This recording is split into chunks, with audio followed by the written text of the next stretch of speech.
Selamat pagi semuanya. Pagi, Pak. Jadi materi hari ini yaitu kita akan belajar mengenai sebuah pantun. Apa itu pantun? Nah, sebelumnya di sini ada yang bisa membuat pantun? Saya. Oh ya, silakan boleh maju ke depan.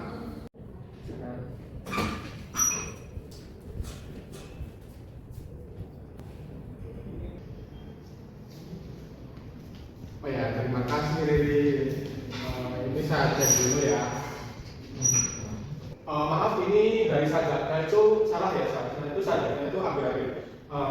Di sini apakah ada bisa menuliskan sebuah pantun lagi dengan benar? Saya, Pak. Oh ya, silakan.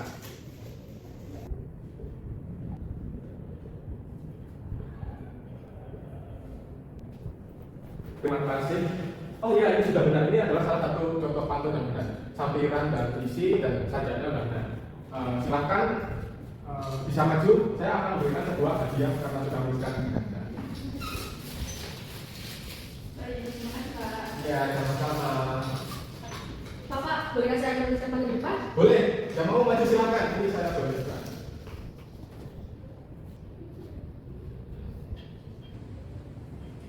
Ini, Pak.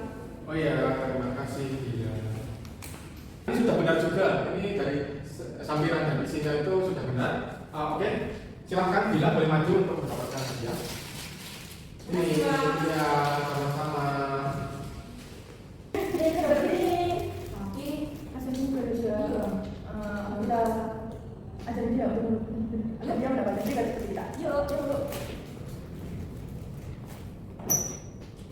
Bagaimana sih kalau bisa? Oh, sebenarnya kan begitu saja AB dan baris 1 dan 2 itu sampiran, dan sedangkan baris 3 dan 4 itu merupakan isinya. Coba deh kamu dulu. Oke, aku coba ya. Ya. Nah, itu bisa. Coba kamu habis ini maju. Siapa tahu benar ada dapat dibuat dari Pak Guru. Coba deh. Oke. Pak, saya maju, Pak. Boleh silakan kalau mau maju. Kasih kesempatan.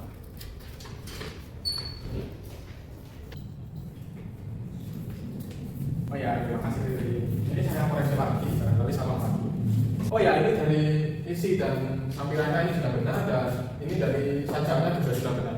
Oke, Riri boleh maju untuk mendapatkan hadiah. Ini isinya. Iya, sama-sama. Nah, setelah ini saya akan membuat sebuah pantun agar kalian bisa meneruskannya. Yang boleh meneruskan bisa maju dan mendapatkan hadiah kembali. Oke, anak-anak ini yang mau meneruskan saya kasih hadiah. Saya, Pak, saya juga. Oh ya, silakan. Sudah, Pak. Oh ya, baik, saya cek. Tidak benar, ini salah satu contoh pantun dengan sajak dan isi yang benar. Baik, silakan. Hadiah boleh sampai hadiah. Oh, terima kasih, Pak. Baik, hari ini pelajaran pantun kita cukupkan. Sekian, wassalamualaikum warahmatullahi wabarakatuh. Waalaikumsalam warahmatullahi wabarakatuh.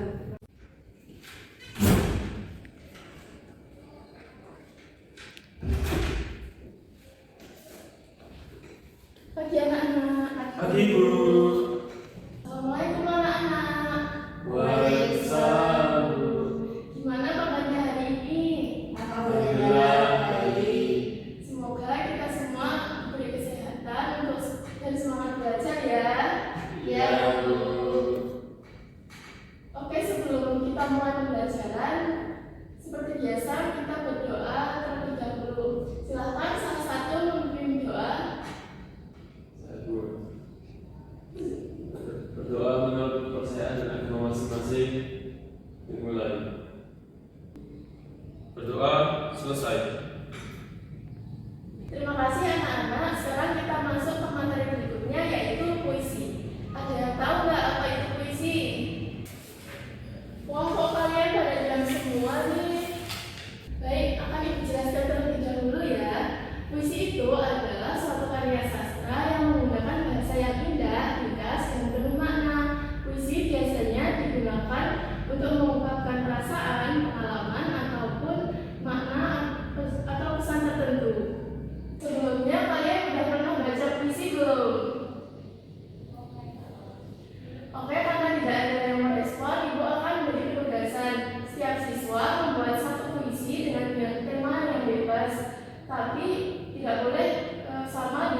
Sudah, Bu. Kalau sudah, Ibu ingin salah satu dari kalian untuk maju ke depan, bacain puisinya. Oke, Ibu akan beri kesempatan buat kalian yang mau maju ke depan, bacain puisinya, bisa pulang lebih cepat. Siapa yang mau maju? Saya, Bu. Oke, silahkan Fani maju ke depan, bacain.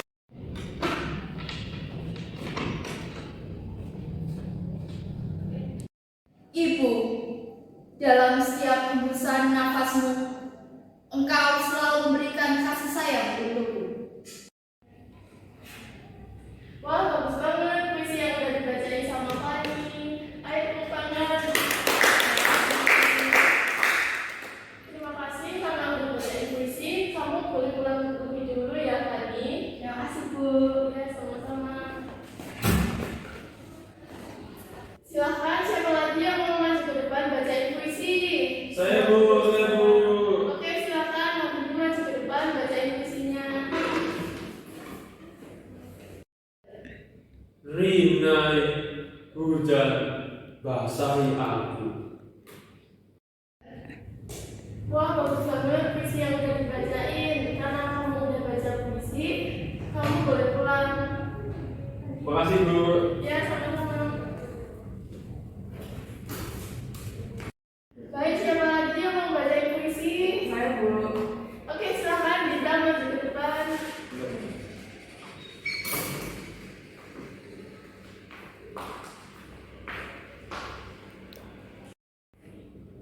Tentang perasaan pagi tadi gerimis membasahi, rintiknya kembali mengundang keseduhan. Seperti sujud dalam 12 rakaatku membayang wajahmu. Entah sudah berapa purnama, bahkan entah berapa gerhana, aku berjalan mengiringimu yang datang dan pergi silih berganti.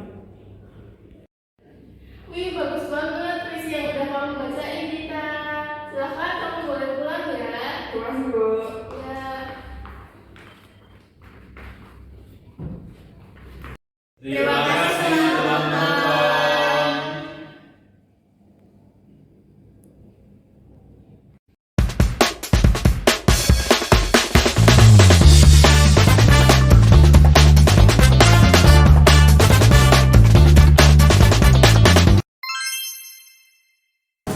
Selamat sore semuanya. Sore. Baik, jadi sebelum kita masuk ke materi teknik pengembangan paragraf, kita mengulas materi yang lalu yaitu mengenai jenis-jenis paragraf. Apakah ada yang masih ingat? Baik, silakan yang berkerudung hitam. Pada pertemuan minggu lalu kita mempelajari mengenai jenis-jenis paragraf. Ada berapa dan apa saja itu? Ada 5 yang terdiri dari deskripsi, narasi, eksposisi, argumentasi, dan persuasi. Benar sekali. Namanya siapa kalau boleh? Sabila Trisna. Dapat poin 5 ya untuk PJ-nya, jangan lupa untuk dicatat.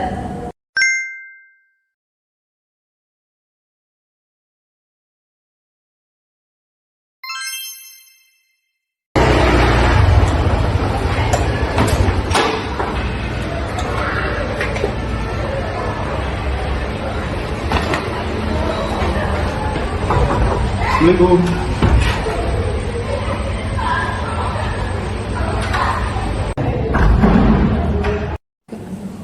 Loh, siapa yang mempersilahkan kamu masuk, Mas?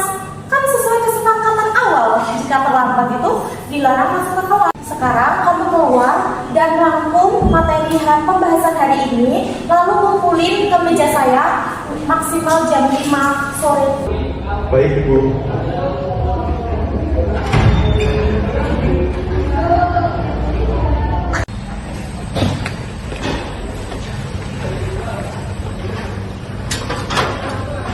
Bisa-bisanya telat.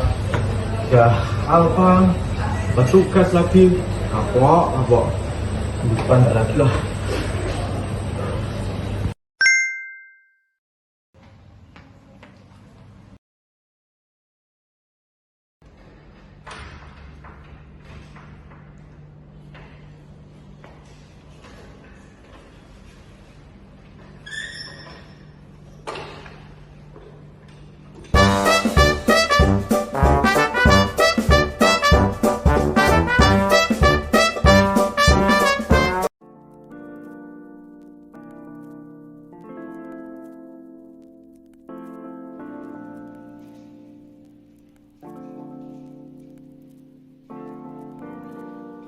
Selamat pagi anak-anak, bagaimana kabarnya hari ini? Pagi Bu, baik. Jadi hari ini kita akan membahas tentang apa itu legenda. Sebelum masuk ke materi, kalian ada yang tahu nggak definisi dari legenda itu apa?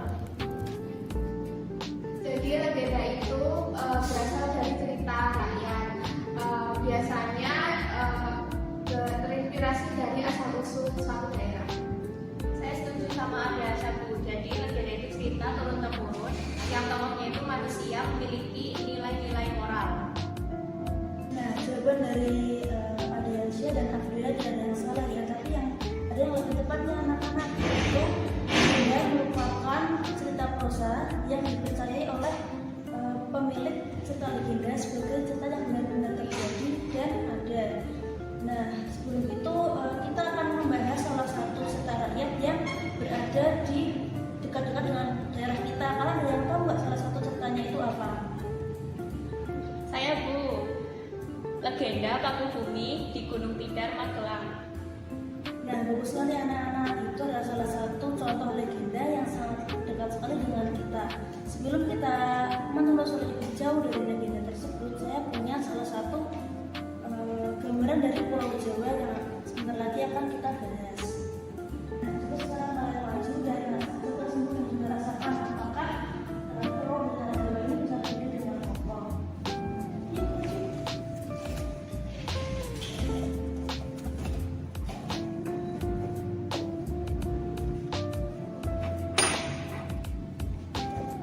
Wah, nggak bisa Bu, ini kayaknya nggak stabil ini.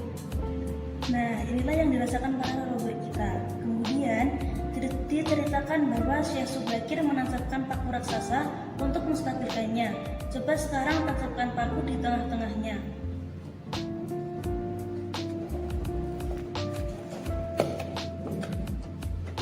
Wah, betul Bu. Setelah ditancapkan pakunya jadi kokoh. Tepat sekali, proses penancapan paku ini adalah tahap paling awal dalam kita mengetahui tentang apa itu legenda. Nah, anak-anak, paku bumi ini berada di kota Magelang.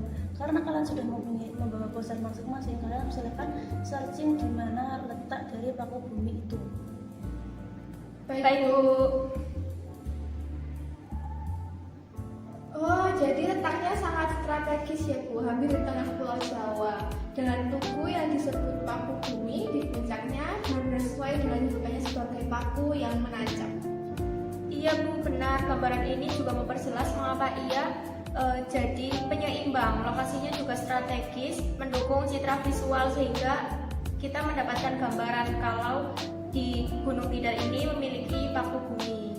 Bagus sekali. Setelah melihat letak geografisnya, coba sekarang anak-anak jelaskan apa simbol-simbol yang ada di sana. Saya Bu. Ya, silakan ada Syekh. Legenda ini mengajarkan bahwa Pulau Jawa membutuhkan penyeimbang agar peradaban di dalamnya bisa tenang dan berkembang. Paku menjadi simbol dari stabilitas, keseimbangan spiritual dan pusat kekuatan. Itu kayaknya Bu. Luar biasa, kalian sudah memahami apa itu legenda dari yang paling dasar sampai simbol-simbol yang belum banyak orang ketahui. Kalian sudah berhasil menjelaskan legenda ini secara rinci dan sangat bagus. Anak-anak, sekarang kalian boleh kembali ke tempat duduk masing-masing. Baik Bu. Sebelum saya tutup, apakah ada pertanyaan dari anak-anak? Sepertinya cukup. Cukup. Baik, kalau seperti itu kelas saya cukupkan sampai hari ini. Selamat siang, saya kembali ke dulu. Terima kasih Bu.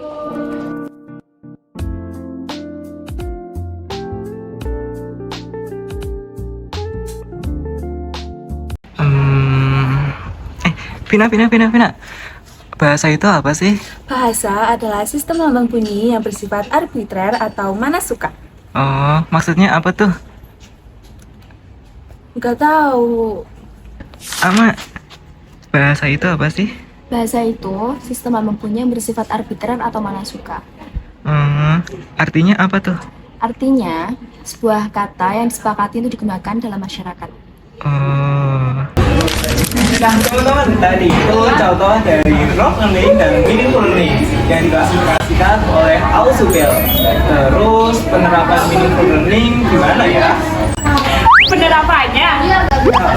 Sini. Boleh. Sini. Diam dan perhatiin. Selamat pagi anak-anak. Pagi, Bu. Hari ini kita akan belajar tentang morfologi atau pembentukan kata. Nah, kalau jadian terbentuk dari kata jadi, apakah putus bisa berubah menjadi keputusan? Apakah perbedaan dari putus cinta dan keputusan cinta? Oh ya, Ama. Menurut saya, Bu, putus cinta itu kayak diputusin sepihak, sedangkan keputusan cinta itu hasil dari musyawarah mufakat. Jadi kayak rapat BEM tapi versi hati. Kalau menurut saya jadian itu bikin bahagia. Kalau keputusan itu bikin bingung. Apalagi kalau keputusannya kita temenan aja ya. Bagus, berarti kalian sudah bisa menangkap perbedaan makna. Secara morfologi, kata jadian berasal dari kata dasar jadi yang berakhiran an, sedangkan keputusan berasal dari kata dasar putus dengan konfiks ke dan an. Jadi, walaupun sama-sama berasal dari kata putus, maknanya berbeda karena proses morfologinya juga berbeda. Kalau kata sayang ditambah awalan ke dan akhiran an, apakah otomatis kamu menjadi milik dia? Kayaknya lagi ada masalah asmara deh.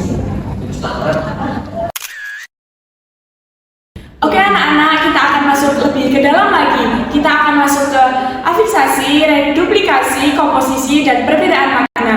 Nah, jadi afiksasi merupakan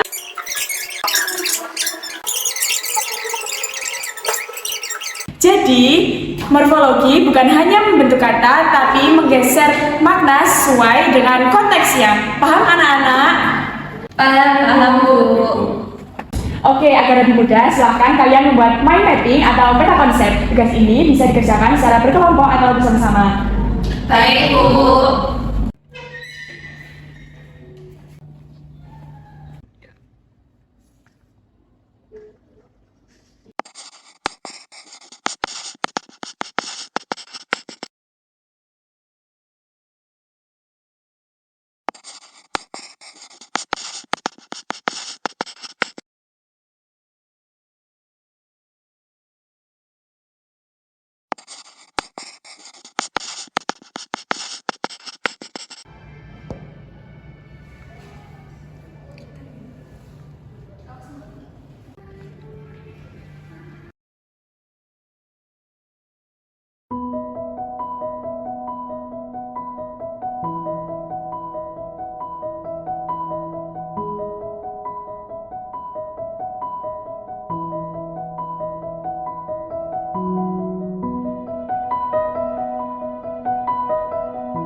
Assalamualaikum warahmatullahi wabarakatuh.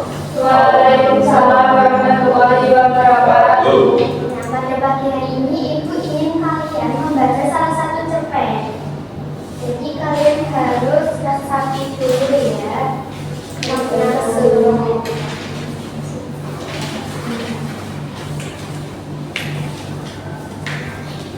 Bu, berarti ini belum perlu dicatat ya? Ya belum, tidak usah. Jadi kalian pahami dan baca dulu. A few moments later. Apakah kalian sudah selesai membaca? Sudah, Bu. Nah baik, jadi Ibu ingin tahu makna secara keseluruhan dari cerita ini itu apa? Kalau menurut saya, cerpennya tentang perjuangan dan tekad untuk mengubah nasib keluarga yang tadinya itu miskin, Bu. Baik Pipi, jadi kamu sudah memahami makna secara keseluruhan dari cerita tersebut. Lalu jika kita menganalisis secara bagian-bagiannya, siapa sih tokoh utamanya? Tokoh utamanya itu Andi. Baik, lalu bagaimana wataknya? Menurut saya Andi itu penuh semangat dan tidak pernah mengeluh. Nah, jadi di sini kita sudah mengenal dan sudah menguraikan bagian-bagian dari keseluruhan cerita tersebut, mulai dari tokoh dan wataknya. Tapi kita harus perlu tahu, untuk mencari tokoh kita perlu memahami konteks ceritanya secara keseluruhan. Lalu bagaimana sih alur dari cerita cerpen ini? Alurnya maju Bu, dari awal sampai akhir menceritakan tentang perjalanan Andi tanpa jelaskan. Nah, bagus. Jadi kenapa sih ada hubungan antara bagian-bagian misal dari watak dan tokohnya ini dari makna keseluruhan cerita? Kenapa bisa antara ada hubungan? Menurut saya karena jika tokoh dan alurnya digabung itu menjadi tokoh perjuangan Andi itu semakin kuat.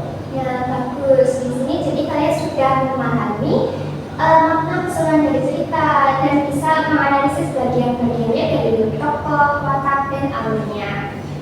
Jadi sampai di sini saja ya pertemuan kali ini, dan Ibu akhiri pada pelajaran hari ini. Terima kasih anak-anak. Sama-sama Ibu. Terima kasih.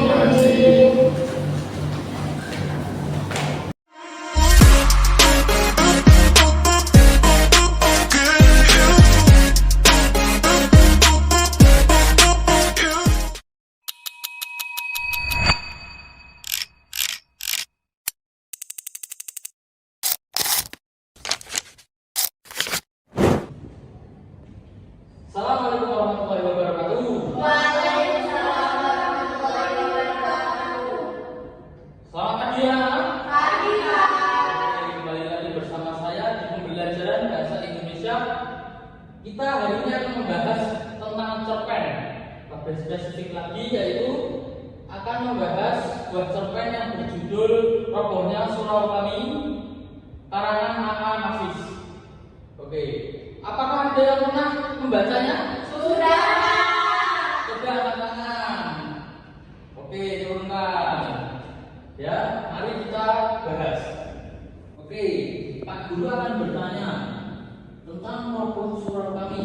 Siapa yang tahu siapa yang menulis? Saya Pak, penulisnya A.A. Nafis Pak. Betul, tepuk tangan. Betul. Oke, itu pengarangnya adalah A.A. Nafis. Nah, sekarang apa konflik utama dalam cerpen tersebut? Siapa yang tahu? Saya Pak, konfliknya tentang Pak Lebay yang sibuk beribadah tapi lupa bekerja. Oke, hebat. Nah, sekarang siapa yang tahu perbedaan sifat Pak Lebay dengan masyarakat sekitar? Saya Pak, kalau Pak Lebay dia hanya fokus beribadah, tapi kalau masyarakat dia bekerja untuk hidup. Oke, baik. Nah, sekarang salah satu dari kalian menyebutkan apakah sifat Pak Lebay itu baik atau buruk dan dijelaskan alasannya apa. Ayo angkat tangan, siapa yang mau? Saya Pak, menurut saya tidak, karena manusia juga punya tanggung jawab untuk dunia. Oke, baik. Nah, sekarang kalian kan sudah bisa mencerna isi cerpen tersebut. Nah, di sini Bapak akan memberi tugas kepada anak-anak sekalian untuk membuat versi akhir cerpen ini dengan imajinasi kalian. Terserah mau bahagia, mau sedih, mau menangis atau lucu. Nah, imajinasi kalian silahkan dipergunakan. Silakan Bapak kasih 10 menit dari sekarang. Baik Pak. Oke, sudah belum? Sudah. Oke, karena sudah, sebelum Bapak menyuruh kalian mengumpulkan dan pulang, mari kita renungkan apa pesan moral dari cerita ini. Siapa yang ingin menyebutkan pesan moral dalam cerita ini? Saya Pak, kita harus seimbang antara ibadah dan bekerja Pak. Jangan hanya berdoa tanpa berusaha Pak. Oke, sangat baik anak-anak. Nah, pada hari ini kita belajar tentang tanggung jawab, tentang keseimbangan hidup, dan tentang nilai kerja keras. Ya. Nah, pada ini kalian telah belajar untuk merasakan dan berpikir. Ya. Itu adalah indahnya bahasa Indonesia. Oke, sebelum kalian pulang, yaitu silahkan mengumpulkan tugas terlebih dahulu. Sekarang.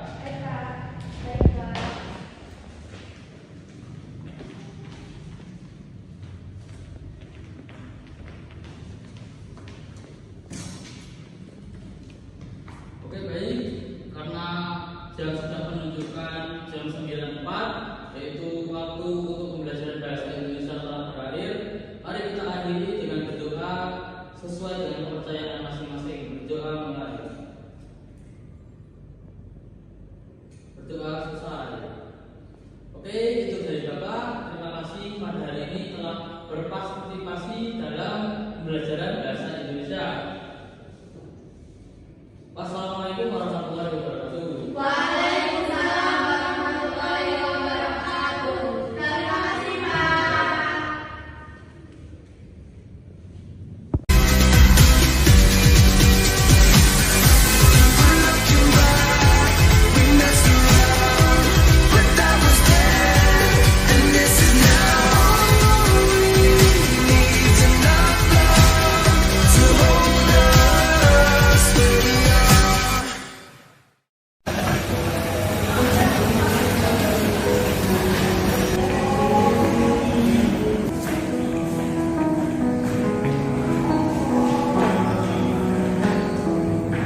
Assalamualaikum warahmatullahi wabarakatuh. Waalaikumsalam warahmatullahi wabarakatuh. Selamat pagi anak-anak. Pagi, Bu. Anak-anak sudah tahu kita akan belajar tentang apa? Belum, Bu. Hari ini kita akan belajar tentang SPOK. SPOK. Apakah ada yang tahu apa itu SPOK? Saya, Bu. Aku enggak lah ya. Jadi SPOK itu subjek, predikat, objek, dan keterangan. Ya, benar sekali. SPOK adalah subjek, predikat, objek, dan keterangan.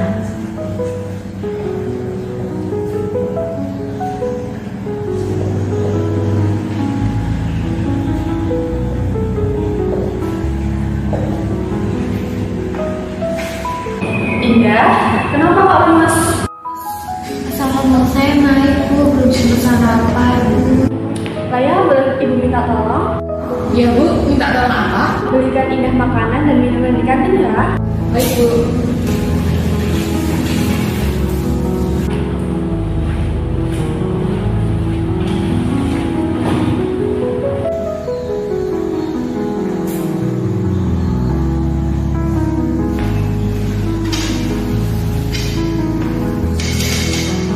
Kenapa Indah bisa nggak sarapan? Nggak sempat, Bu. Saya belum kesiangan tadi. Sudah diulangi lagi ya. Bu.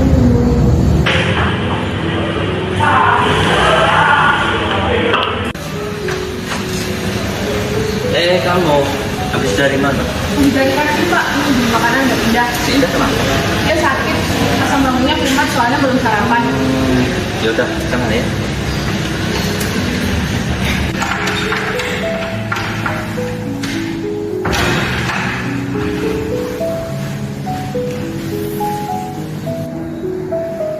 Ini, Bu. Terima kasih ya. Sama-sama, Bu. Ini ya, terima kasih. Terima kasih, Bu.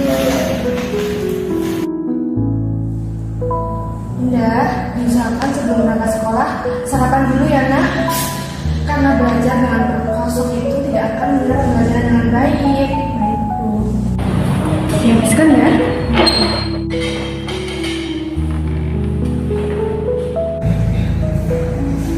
Oke, jadi anak-anak kita harus sarapan dulu ya sebelum berangkat sekolah. Karena kalau tidak sarapan, bisa mempengaruhi fokus kita kita terhadap pembelajaran.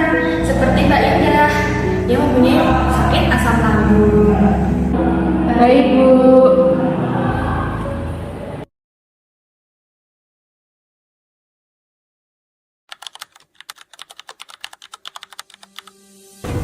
Oke, jadi anak-anak, hari ini kita akan membuat puisi ekspresif.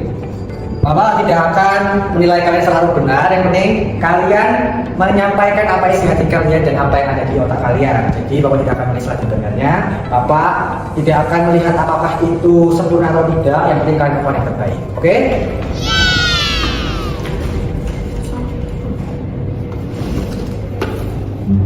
Kenapa kamu kok bingung gitu?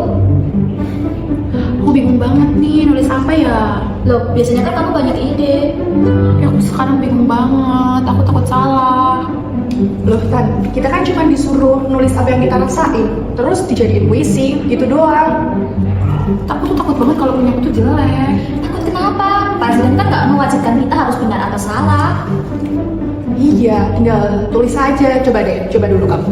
Sesuai perasaan kamu. Bisa kok Tan. Ayo semangat. Iya juga sih, tapi kan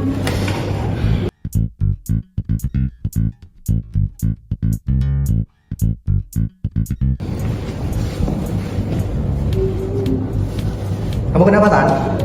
ini Pak, saya sebenarnya tuh bingung mau nulis apa untuk puisi ini. Kan aku udah bilang, itu namanya puisi ekspresif. Kamu tinggal tulis apa aja yang kamu pikirin, apa aja yang kamu rasain. Kamu tuh nggak perlu nilai itu benar atau enggak. Terus apa yang aja kamu, terus apa aja yang kamu rasa gitu loh. Tapi Pak, saya tuh takut kalau hasil puisi saya itu tuh paling jelek di antara teman-teman yang lain. Kita semua kan di sini belajar. Kita tidak perlu menjadi sempurna di awal. Kita hanya perlu melakukan apa yang terbaik supaya mendapatkan hasil yang maksimal. Setiap orang juga punya nilainya sendiri. Kamu juga akan nilai itu kok. Tenang aja, gak bakal ada yang menghujat kamu di sini. Oh, ya udah deh Pak, saya coba ya. Coba ya. Ya.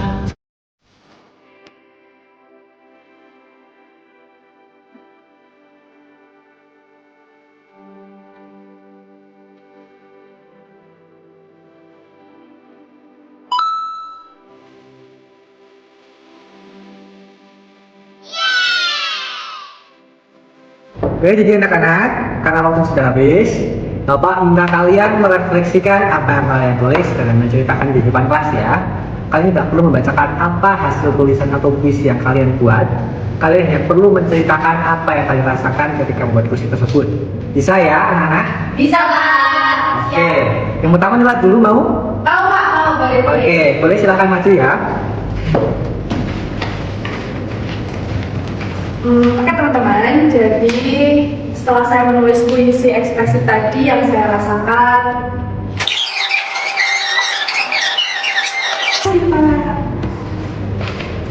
Oke, boleh kasih tepuk tangan buat Mira teman-teman ya.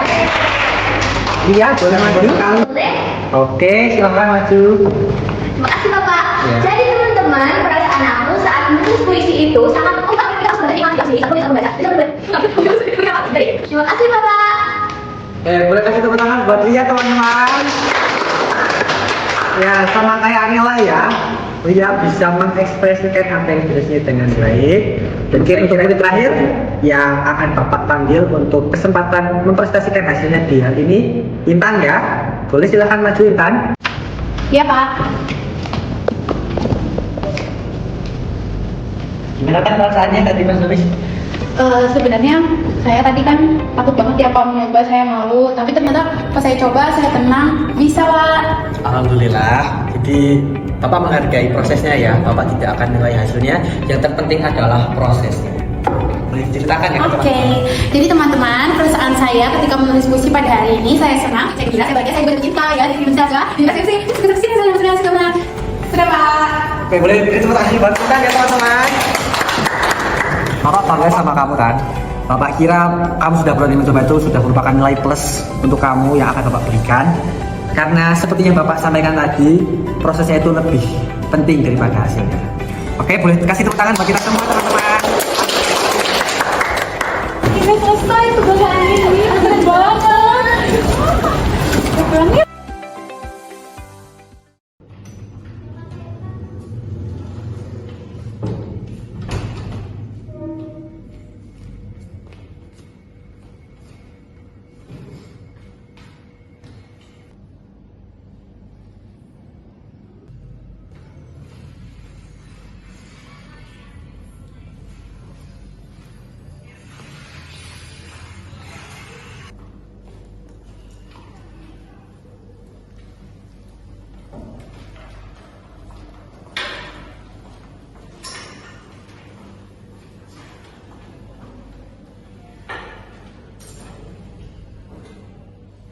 Selamat pagi semuanya. Selamat pagi, Bu.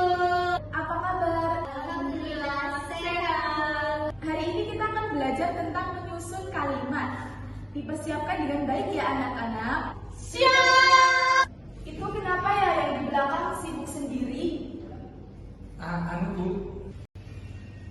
Kelas akan segera dimulai, maka dari itu harap fokus ya murid-murid. Oke, materi kali ini yaitu menyusun kalimat. Apa yang kalian ketahui tentang kalimat? Saya, Bu. Kalimat itu adalah kumpulan kata-kata yang membentuk makna. Saya, Bu. Kalimat itu mempunyai S, P, O, K. Seva, tolong kamu berikan argumentasi kamu tentang kalimat. Mana saya tahu, Bu, orang belum dijelaskan. Murid-murid, benar yang dikatakan oleh Ceza dan juga Angie tentang menyusun kalimat. Kalimat itu merupakan susunan kata-kata yang memiliki hubungan terpadu dan juga memiliki SPOK, subjek, predikat, objek, dan juga keterangan. Itu tadi sekilas tentang materi kalimat. Maka dari itu mari kita praktik dengan permainan menyusun kalimat. Untuk teknisnya, silakan murid-murid mengutarakan satu kata. Bisa dimulai dari Ceza, nanti disambung oleh teman-teman lainnya ya. Paham? Paham, Bu. Silakan Ceza, kamu bisa memulainya. Aku suka. Mampus. Kamu kenapa, Seva? Kok nggak fokus? Ada masalah? Maaf, Bu, iya saya punya masalah dan saya melampiaskan masalah saya dengan bermain game. Baik, saya maafkan. Lain kali kamu bisa menceritakan masalahmu kepada ibu ataupun teman-teman kamu yang merasa kamu percayai ya. Baik, Bu.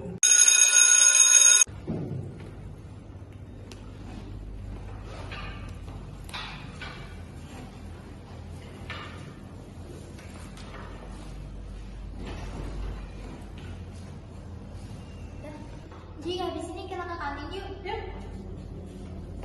Angie, Ceza, ibu minta tolong kalian cari tahu apa yang terjadi pada Seva. Mungkin terhadap teman Seva lebih terbuka, begitu ya?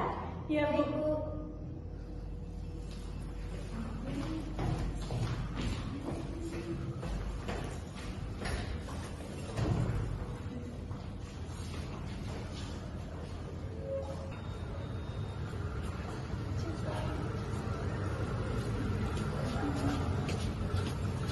Yuk kita ke kantin aja.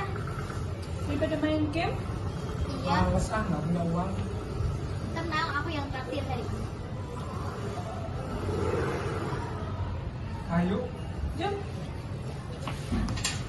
Kelas sana aja. Sini aja. Sana. Sini. Ya udah.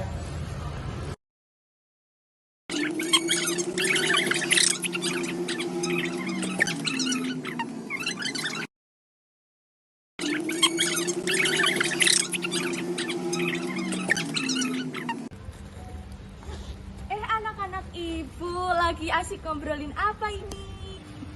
Kita lagi bahas tugas, Bu. Wah, oke murid-murid, ini kan hari baru, berarti semangat baru ya? Siap, Bu. Nah, yuk kita ke kelas. Let's go. Ya aja. Kan kamu dulu loh yang mengaturkan apa yang disampaikan oleh guru. Jadi di belakang ada apa sih?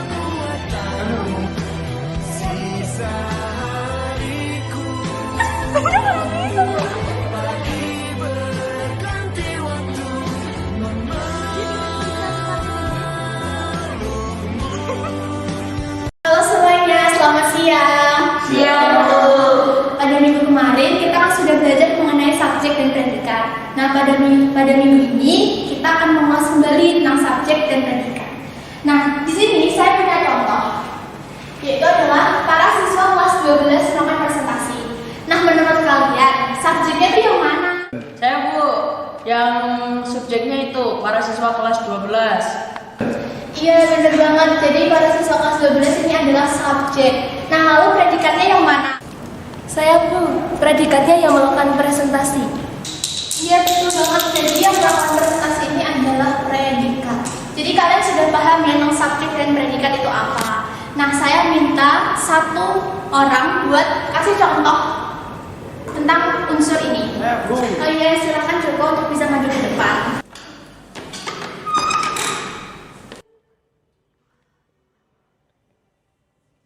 Wah, bagus sekali nih contohnya. Nah, sebutin mana yang subjeknya dan mana yang predikatnya. Subjeknya itu yang ini Bu, Pak Joni sebagai subjek. Terus pengasapan sebagai predikat. Nah, lalu seterusnya nih apa? Kalau ini rumah Pak Joni itu sebagai objeknya Bu. Nah, untuk ini akan terhindar sampai nyamuk ini sebagai keterangan atas predikatnya Bu. Nah, jadi di awal kan saya cuma subjek sampai predikat. Lalu kamu ada nambahin objek sama keterangan. Nah, objek sama keterangan itu apa sih? Kenapa kamu bisa tahu? Nah, kan ini ada subjek Pak Joni. Pak Joni itu melakukan pengasapan.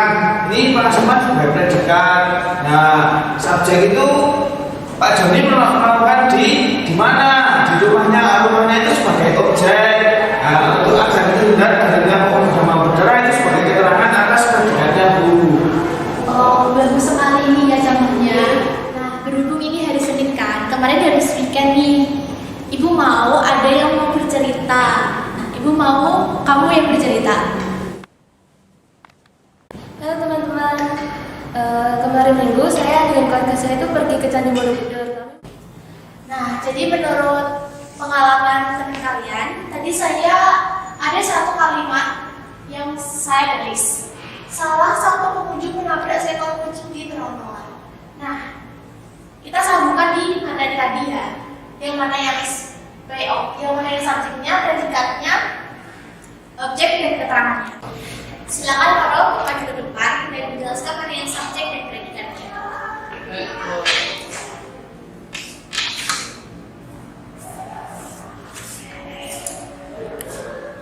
Salah satu pengunjung itu subjek, lalu menabrak itu adalah predikat, seekor kucing itu objek, dan di trotoar itu keterangan korban.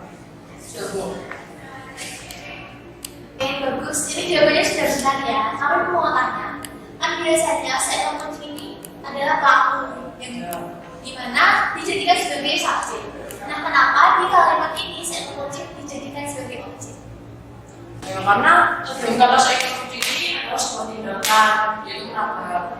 Jadi yang menerima tindakan itu adalah seekor kucing.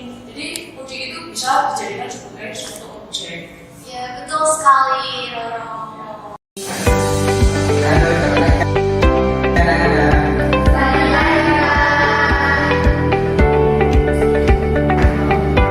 Bagaimana kabarnya anak-anak?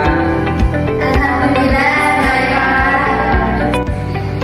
Baik anak-anak, hari ini kita akan melanjutkan materi tentang ejaan penggunaan kata di.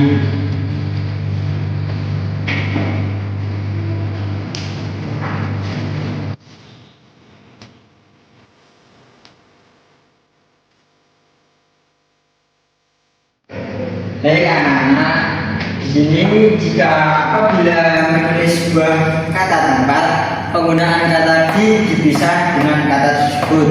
Sedangkan apabila menggunakan kata kerja, di digabung dengan kata tersebut. Baik, sampai sini apakah benar-benar sudah paham? Saya Pak mau bertanya. Ya. Hubungan dari kata sifat dalam penggunaan kata di itu dipisah atau digabung, dan contohnya apa aja Pak?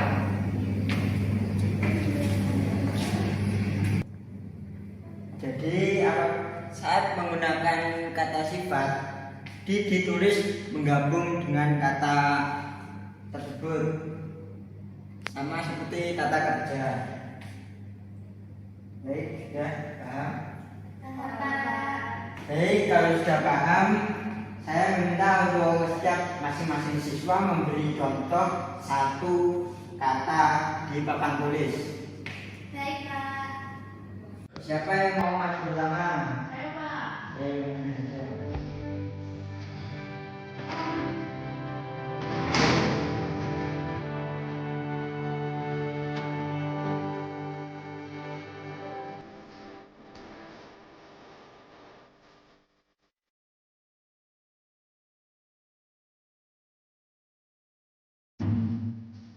Hei anak-anak, apakah penggunaan kata di pada kata ini sudah benar?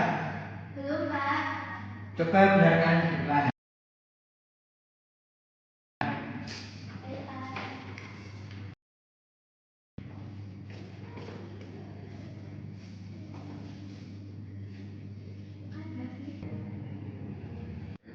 Kata ini belum tepat karena kata di dalam kata kerja itu seharusnya digabung, tidak dipisah. Nah, itu sudah benar sekali. Tepuk tangan buat anak.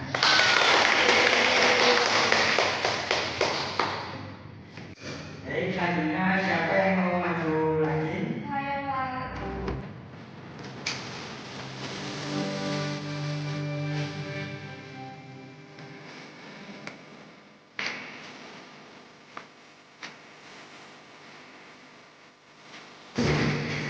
Jadi pada ini penggunaan kata di sudah benar. Di sini apakah ada yang belum paham? Saya, Pak. Saya masih belum terlalu paham, boleh dijelaskan ulang. Jadi pada penggunaan kata di yang menunjukkan kata tempat itu dipisah, sedangkan penggunaan kata di pada kata kerja itu digabung. Apakah sudah paham? Sudah, Pak. Jadi karena waktunya kita sudah habis, sampai sini saja pelajaran pada penggunaan kata di. Silakan boleh meninggalkan kelas. Baik, Pak.